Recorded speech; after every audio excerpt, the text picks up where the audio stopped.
সারা রাত কষ্ট করে ফেসবুক, ইউটিউব, ইনস্টাগ্রাম আর টিকটকে ভিডিওস দেখে পরের দিন একেবারে দুপুরবেলা আমি ঘুম থেকে উঠি, যাতে সকাল সকাল আমার আম্মুর আমার জন্য কষ্ট করে নাস্তা না বানানো লাগে, যাতে ওই গরম চুলার সামনে দাঁড়িয়ে আমার আম্মুর কষ্ট করে রুটি না বানাতে হয়,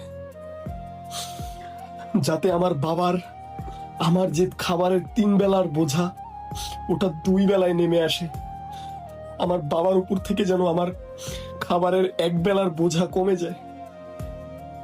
আমি এজন্য সকাল সকাল ঘুম থেকে উঠি না, এজন্য আমি সারা রাত কষ্ট করে রিলস দেখে, টিকটক দেখে, ফেসবুক দেখে, ইউটিউব দেখে কাটিয়ে দিই। কিন্তু আমার ফ্যামিলি এটা বুঝলো কই? আমার ফ্যামিলি মনে করে আমি আসলে একটা লস প্রজেক্ট, আমার দিয়ে কিচ্ছু হবে না। তারা সবসময় বলে আমি ভবিষ্যৎ নিয়ে কিভাবে ভাববো, কি ভাববো, অথচ আমি ভবিষ্যৎ নিয়ে এখনই ভাবা শুরু করে দিয়েছি।